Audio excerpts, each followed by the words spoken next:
All right.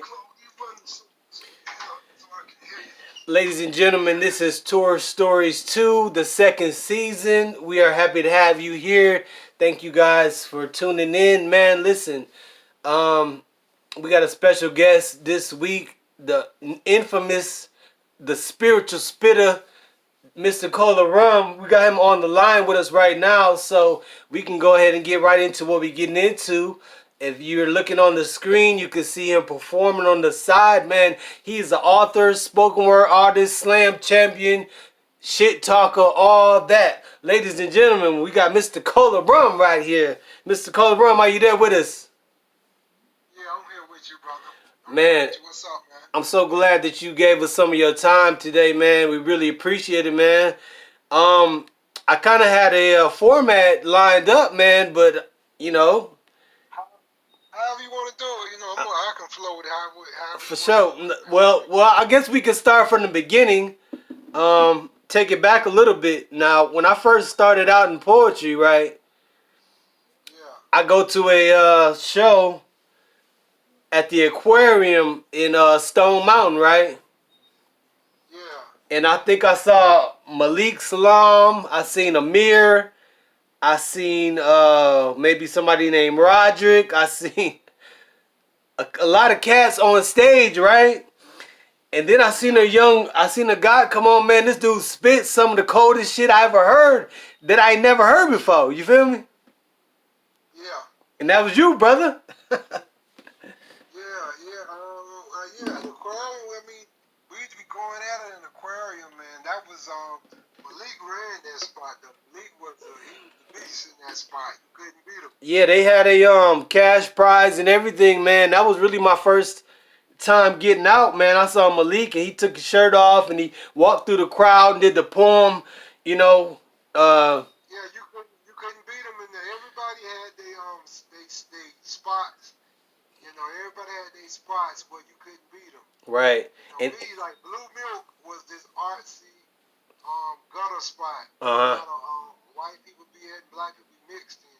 A lot of them couldn't beat me in that spot. Right. You know what I'm saying? Certain spots you couldn't beat Spinks at Kaya. Right. In certain spots you couldn't beat people at. Hey, but let it be told, Georgia Me said none of y'all couldn't beat her nowhere, you know? Who, Georgia Me? Yeah. Yeah, I mean, you could. I mean, really, Georgia was a female amongst dudes, and she was cold as the dudes. Right. And you gotta think, most of the crowd be women. Uh-huh. It was hard to be Georgia with most of the crowd women. Right. Georgia coming hard as the dudes. Uh-huh. How you gonna beat that guy? True. But yeah, man, and so that was my kind of beginning into the poetry, man, and your style stood out so much. Like, man, this everybody that got their own particular style or their flavor or their cadence or whatever, but that style, that Cola Rum style, stuck out for me like in the very beginning. You know what I'm saying? Yeah.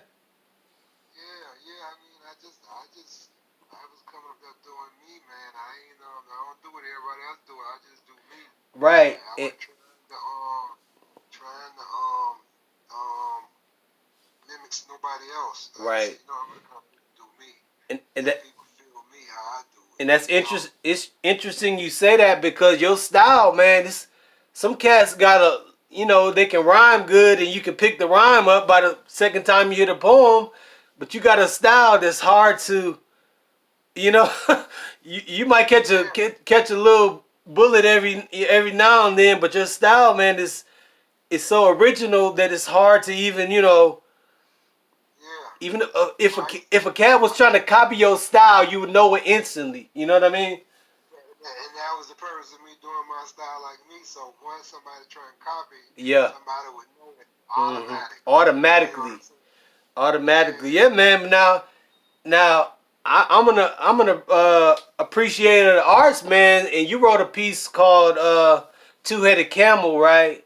Which I was actually listening to earlier, and I wrote a poem that was inspired by that poem. You know what I'm saying?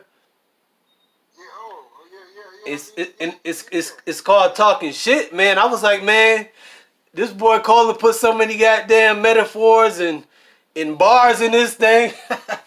So I wrote this piece called "Talking Shit." But like me and the girl was talking shit back and forth, but it was inspired by the two-headed camel joint. Yeah, well, thank you, man. I'm glad that I can inspire you. Ah man, appreciate it, man. So listen, man, I know we gotta That's what it's all about, you know. absolutely, and a lot of people, man, like when people talk about the music and stuff today, it's hard to tell who's who. You know what I'm saying? Even the hot artists, if somebody can come and copy your style, like Future, and then another cat come and do your same thing, and they can't tell y'all apart. You know what I'm saying? Yeah, it's just it's sad. It's across the board now. It's just Yeah. all. I mean, a lot of the people are the real talented artists nowadays. Mm-hmm. You can't really get no shine, and when you do get, if you do get some shine, everybody will say, okay, that's the thing to be. And Right. so everybody will start trying to do it. So that's how people don't look up originality. True. You know, so it's sad, but I mean, it wasn't taught, it wasn't promoted. So, you know, it's supposed to be taught and promoted to be original, but it's never Right. taught. So everybody trying to look and see what everybody is gravitating to, and everybody tries to pretend to be that, man. It's sad, but unfortunately, that is the nature of human beings, Right. man. But if people don't understand, They try to copy whatever is popular and everybody gravitate to. Everybody tries to copy it. You know, mm-hmm. like you said, everybody want to be Future, but Future was trying to be T-Pain at first. Right, exactly. That's crazy. So it's like we like in what? Like about 5 generations removed, 5 knockoffs removed from T-Pain. Right. I mean, but people don't understand, man. When you create the art, you know, it's supposed to inspire people to have their own. You can say this person inspired me, but then come with your own flavor. You know what I'm saying? Yeah, but that don't. When people trying to make money, that don't sell. Right. Most people are like, I don't think people average no more, Kelly. Most people are subpar. Right. Most people, even people come out to see a comic. People don't come out to see no original comic. They come out to see somebody close to Bernie Mac. Right. They want to see somebody, like Dave Chappelle. You know, that's how a lot of people. So it's just sad, just the state of society right now where we are with our thinking and our mind and our spiritual growth. It's supposed to be on a higher level, but it seems to have devolved a little bit. Yeah, man. People look for the easiest thing out here, you know. And try to imitate it. I agree. Exactly. They look for the easy. People look for the. That's what society has done to us, you know. That the computer age is a beautiful age because, like me and you, we're talking on the phone right now. You know what I'm saying? It's a beautiful age when you use it in a real proper way. But the computer age can also make people extremely lazy. You know. And that's what it's done to a lot of people. A lot of people like, True. True. Can you hear me? Hello. Can you hear me good? Shit. Hello. yeah. My bad. I was trying to put you on the speaker to get your voice a little bit higher. Oh, okay. But it's okay. I was just trying to get it a little bit higher. But yeah, man. I don't know, man. The state of the arts, man, is. I think that if we talking, you know, the culture and whatnot, man, I think it starts off original and fresh, you know what I'm saying, and then it gets really complex sometimes, and then it go back to the infant stage, you know. Yeah. Yeah. I mean, it's interesting, man. So yeah, right now, looking at it now, man, it's across the board right now. I think I was telling that to another artist. I said I never thought that I'd go into a theater watching a theater production and watching actors that can't act Right. in a theater. You know, but I did that. I watched some actors that couldn't even act, man. I was like, man, this is a horrible play. You Okay. know, I went and saw One Flew Over the Cuckoo's Nest a Uh huh. couple of years back, and the actors couldn't even act, man. A lot of them, man. I was Wow. like, man, this is horrible. Well, And this was the theater, you uh know. that's the state of where we at right now. You know. Yeah, that's the state of where we at. I was like, Mhm. man, this the theater. That's like going to see a stand-up comic. You know, going to Right. see a spoken word artist. You go to see somebody live, Uh huh. you want to, you want them to be popping. Right. But like you said, the state of nowadays, man, is like the machinery, the computer is taking a lot of our wheels and energy. Right. But you know, it's interesting though. The backlash of that, man. Jill Scott did a concert a year ago or a couple years ago, right?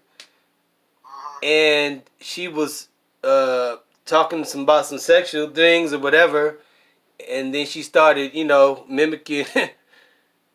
She acted like she was sucking dick on stage or something to the microphone, right? Yeah. But this is her live concert, right? Yeah. I mean, this is the type of thing that people pay $100 to come to see. You know what I'm saying? The Yeah. the real Exactly. rawness, the real originality. Like, okay, it is what it is. But she got backlash from that. Some people like, I just don't understand how she did this. It's like, okay, you want people to be original, but then you don't want them to be original when they want to be original. You know what I'm saying? Yeah, I understand it, but I think the where I think where the people had a problem with it at is that the people came out, people could see a chick giving a blowjob. You got all these female rappers doing that. You got all these female, no talented reality stars doing that. Right. So yeah, they looked at Jill Scott in a higher light when they Right. came out to see her. You know, because it's really like the whole sex world, the debauched society has taken over the mainstream society. Right. So it's like people come out now to actually see clean stuff now. You know Right. what I'm saying? But Yeah. but So but that's why a the lot of people were taken aback because they looked at her in a higher light. They wanted to come out and do your thing. Want to hear you sing some songs about right. love and life. You know. But, And then when she went into the blowjob thing, a lot of people was like, man, I could have watched Nicki Minaj to see that. You know what I'm saying? right. But I mean, if So you but if you go back a little bit, man, like Minnie Riperton or some of those artists with female artists. I yeah, mean, it was a nice whatever, but Minnie would spit on her fans, hold her crotch. I mean, yeah. Yeah, but it was a different time. Your whole society hadn't fallen into debauchery. right, right, right. So you could have a Millie Jackson. Millie Jackson. Millie Jackson was wild on stage, Mhm. but everybody wasn't doing that. So Right, Millie was like, wow, people go out and see Millie get up there and talk shit. But it's like when your whole society done fell into debauchery, mhm. now people coming out the house, they want to see something different. They like, True. man, everybody talking about sex. Everybody talking about murdering people, killing people. Well, Man, I want to hear somebody talking about, man, enjoying the company of people. You know what I'm right. saying? I want to hear a woman talking about enjoying the company of men. I want to hear a man talking about enjoying the company of women. People want to hear. It's funny, but it's like, and I used to tell Portis all the time. I said, man, the way it's going, this thing gonna switch. And it's funny. It's like people coming out the house to hear some conservatism. Right. But I think that with social media, man, if somebody, all I'm saying is that if somebody goes to a concert, you know, like if they go to see Lauren Hill or somebody, and of course she wouldn't be doing that type of thing. That's not her style. But She might not you, show up. right, you got people that too. You got people at the show, at the concert, at the show, right?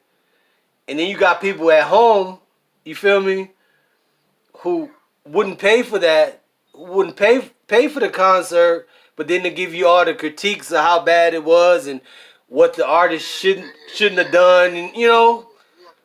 Yeah, now if you ain't paid your money, you need to shut the fuck up. Yeah. No doubt. Yeah, you haven't paid a dime. You haven't paid a dime to come see me. You shouldn't have nothing to say. Thank Sitting you. on your ass at home. And I think that's the thing with social media. Everybody got an opinion. You know, Yeah. everybody is on kind of on their armchair talking about who's doing this and who's not doing that or whatever the case is. But it's Oh actually yeah, people. we're in the golden age of the armchair guru, brother. Exactly. Now, before I forget, man, I want to definitely shout out your book, man. Nah, nigga, I ain't working no fucking double. Yes, sir. Book by Yes, the sir. author Cola Rum. We got him on the line right now. Man, listen, bro. I ain't gonna even lie, man. I've been ripping and running so much. I haven't really had a chance to sit down and read the book. You know, hey. It's cool. I mean, it'll take time. And once you get into it, it's gonna take time. Cause it's like I said, it's fine wine. It's not a beer. Right. It's not a quick. Yeah, it's not a Budweiser, brother. It's fine wine. It's a silk, because it's a layered novel. Okay. And it's two books. It's a duology. Mhm. So it's a two book series. And the first book is a setup for the second book. The Okay. second book is a lot thicker. Both of them got a nice size. Yeah, The man. first book like It's 400 about pages. 300 pages, man. I couldn't. It's gonna take me Yeah, a couple weeks, you know. yeah, it's about 390, and then the Mhm. second book's like about five something. So it's like, yeah, but it gonna take time, man. But it's a real. I wrote what I would like to read. Right. I don't read coffee table novels. I don't read Mhm. the novel that you can read in a day. I Yeah. don't read those type of novels because I don't get a lot out of them. I mean, I like to read the novel that when I open it and I read that chapter, I think about I got to go back and read what he said in that chapter again. right. You know what I'm saying? But I can understand that, man, because by the way that you write, you know what I'm saying? It gotta be probably something with some more substance for you to even get into, you know? Exactly. So I just said when I started writing, when it was time for me to graduate from the stage, I was just thinking about how I would write it. And I said I need to write something that I would enjoy reading. Right. And No so doubt. I enjoy reading books with a lot of meat on them, books with Okay. a lot of substance. So I said that's what I'm gonna write. So I just soldiered through Uh. 9 years of writing two books. Okay. Yeah, yeah. So it took 9 years to write those two books. Listen, So but it was all worth it. It was all worth it. if you guys have not got the book, Cola Rum, nah, nigga, I ain't working no fucking double. Man, Yeah, please. ColaRum.net. ColaRum.net, man. Listen, you've been on the scene for more than 20 years, man. You was on the scene before I hit the scene, man, and just kind of changing gears just a little bit, man. Who are some of your favorite artists or writers or poets, man? I know it's a lot of different. Some guys are great writers, but don't have a great stage presence. Some guys have a lot of metaphors. I mean, I know it's a lot of different layers to it, man. So, who are some of your favorite performers or writers or artists as far as the spoken word scene? I mean, it's a lot of them, man. I've seen so many people over the years from like all of the. I mean, from the cats, that I came up with, from the Malik Salams, the Bisses, the John Goods, and the Sphinxes, to the Jaris. Uh huh. He out in New Mexico. Right. Boogeyman, he out in California. I seen Boogeyman a couple times, brother. Was dope. Of course, Talam AC. Mhm. Yeah. 13 from Nazareth. Yeah. Yeah, that's across the country. There's a lot of brothers across the country. And I like Black Ice. across the country. It's a lot of brothers, man. I'm just scatterbrained now because I know I miss a lot of people. I like Bottoms. So you came in with Bottoms.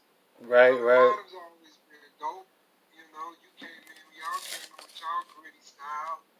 You know, I like, there's a lot of cats I like, man. Stillwaters from LA, Uh, C.Y. Jones from LA. You know, man, I can go on and on, brother. But uh, it's just a lot of dope cats that, you know, they didn't get they shine like they should have got they shine, but yeah. it's some dope brothers, man, that you Man, ain't seen I'm gonna share a story with you, man. You brought up Ajari, man. Listen, and I tell this story all the time. You know, we were at the uh, Black Lion, right? uh, And Ajari does this poem, Silver Surfer or something like that, right? uh, And it's basically asking all these different questions like, how do you know where I'm at if you don't know where I'm going? Or how do you look up to me when if I'm looking up to you and you looking down on me? And he just goes so far into this poem, which is really more of like a writing, what do you call it when you teaching people how to write? Kind of like a, it was like a writer's workshop. it was basically a writer's workshop for all of us artists, right? Because I kid you not, man. Listen, and I look up to Jari, man. I wish I still had contact with him, but he does this poem called Silver Surfer at the Black Lion. You know, if you've ever been to Black Lion, it's like a little hole in the wall spot. You go and practice your stuff, you Oh, know. yeah, yeah, dark in there. Yeah, Yeah, yeah. And anyway, so Jaquez was hosting the show, right? yeah. And after Ajari did this piece, Jaquez says what the entire Black Lion, and it might have been packed, and he says, man, he said, I forgot what I was thinking about, or he said something like, he said something so profound, but it was the same thing that everybody was thinking, like, God damn, what was we, you know? He shut the whole shit down, man, like we forgot what we was all like, man, we all said at the same time, like, man, the hell was we thinking about? It was so raw and so cold, man. And he was just I mean, he wasn't really big on stage, all that type of shit. He just came up there and spit what he wrote, man. It was so damn heavy. And I don't know if I know if you remember Slam, right? With Saul Williams. Yeah, And the dude at the end of Saul did the poem in jail. yeah, And they was getting ready to riot, or they was getting ready to kill Saul, right? yeah. And then Saul says, man, no, no. The guy at the end who's leading the riot to kill Saul, because they thought he killed his homeboy, and he just says, damn, man, I forgot what the fuck I was thinking about. But that's how deep the shit was, bro. And even myself, I said, man, I need to go home and write or read or something. Why due to that element, that right crowd, that listening crowd, he go to talking, man. It was a done deal, dude. When he go to talking, Yeah, another cold writer, man, XPJ7, man. You remember XP? Hello? Hello? Hello? Oh damn. What happened? Okay, so we lost Mr. Colaron for a second here, but we're gonna get him right back. Mr. Rum, you there? okay, I'm here. Okay, we lost you for a couple of seconds, man. But yeah, I was talking about XP, man, another dope writer. You know, XPJ Sam just a dope brother, man. yeah. Matter of fact, XPJ Sam was my beta reader for my novel. Okay. Now, beta reader, to people who don't know, that's the person who you get them to sit down and read your whole book and tell you what they think about certain things. Okay. I got X, he sat back and read both those books. Okay. So how many people did you get? Beta readers did you get, by the way? Say that again. How many readers did you get, by the way? Yeah, I wanted to get about 5, if I couldn't get 5, I wanted to get somebody that's just well read, that's gonna give you their opinion. So when I was struggling to get the 5 because everybody be hustling, moving, doing this and do this. Right. So I said, you know what? Let me find one that's well read and has read a lot of books. Right. You know what I'm saying? Okay. Okay. And so I was just scared in my mind trying to think, and then I said, XBJ7 is a well-read brother. Right. He read history. He read novels. He read mystery novels. He read, books on African history and everything. So I said, I'm gonna get that brother. So I got him, sat down, talked to him. Shit. Cut the damn call off. Damn.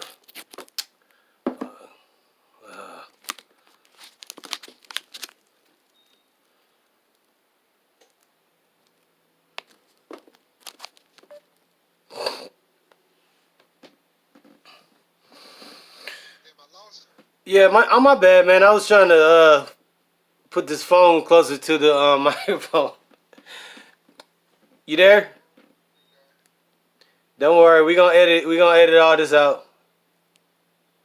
Yeah, as long as you edit me. Okay, I don't worry about that. Yeah, as long as you edit all that. Yeah, we gonna I was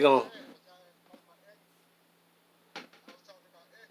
uh Yeah, but X, he just decided to just he had the mind, he had well read. He done read all type of history books. He done read all type of novels. And so I just gave him both the books. He read both the books. He gave me the feedback on them. We sat down. He gave me the feedback on them. And after the feedback, I tightened them up a little bit more, and then I put them out. Okay. Yeah, man. Hey, it's definitely on my list of important things to do, man. I just, like I said, trying to. Just take your time. Just take your time, man. That's what it's all about. Just take your time. Just we're gonna take you on a journey, man. You gotta put your thinking cap on. Right. No doubt. No doubt. Yeah, man. That's man. I remember. Man, we used to come to the Apache, man, and we would sit outside, man, and sometimes not even go in, man, and we just sit outside and shoot the shit, man. Way back in the day. Yeah. That we do a lot of time. When you feel like performing, just go out there and sit in the front, just shoot the shit, chop it up. See what everybody got on their mind.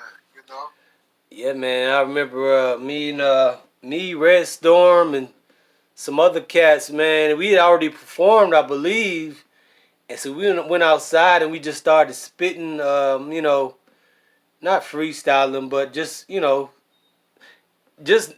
being away from the stage for a minute, away from the lights and the crowd, and then it's like that real raw stuff, that way you can really, a lot of times, man, and I'm probably guilty myself, man. I've done some poetry, just really cater to the audience, or the lights or the microphone or whatever it is, man, but it's nothing like getting down to just that raw. Okay, these are just words. Ain't nobody clapping for you, you know. You know what I mean? Like, when you're performing for other poets. Yeah, ain't nothing like that. Yeah, you just going for it. Yeah, real. Yeah, man. So can you, if you don't mind, man, could you mind sharing a story about, kind of being out, something, something that we can, I know you and I haven't really got out a lot, man, but we always met up. But could you share a crazy story with us? I remember you telling me one time you performed for some Jewish cats. Oh yeah, I did that one time. But cat came this cat, he had seen me at the Blue Milk. Right? And then he had seen me at the Blue Milk. No, someone else had seen me at the Blue Milk and told this guy that I was a good poet, right? And so this guy, he was going to Emory, and his brother went to Emory. He said, I need to get my brother a gift. And so he said, I want you to come perform for him. So I said, cool, I'll come perform for him. And so I went in some spot over there, some condominium over there by Emory, man. I'm thinking I'm just gonna come. It's his birthday. I'm gonna come and perform for him. But it was a big crowd. It was a party. Uh, It was a party. Jewish people up here party. You know, college Jewish people. Probably about 100 people up in there.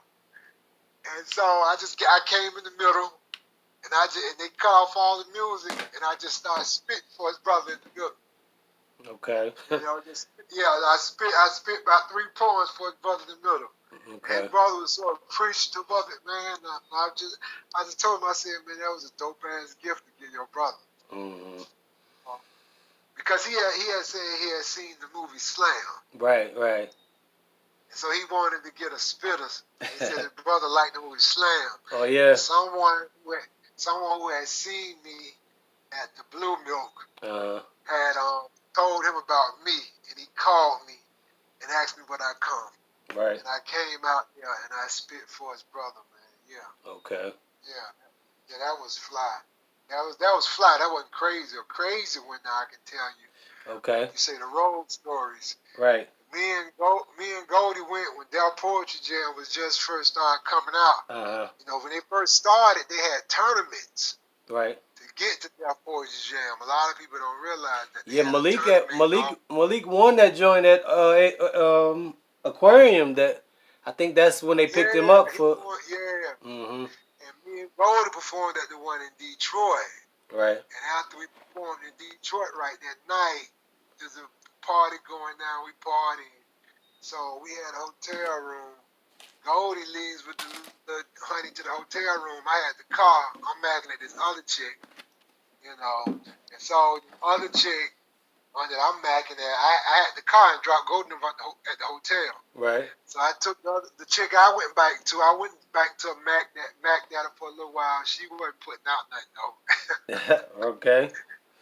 And so hey, I charged it to the game. So I comes back and say I'm going, and I say I'll park in front of the hotel and let him do his thing, and I just sleep in the car waiting for the chick leave or whatnot. Right. And so I had already put in my mind, you know what, they might be in there all night. And, you know, so I was buzzing a little bit. So I parked the Lincoln right beside the hotel, you know, and I laid the car seat back. And was just laying back, chilling, listening to music, you know, buzzing a little bit. And then the chick came out the door, left the door open, and was walking by me.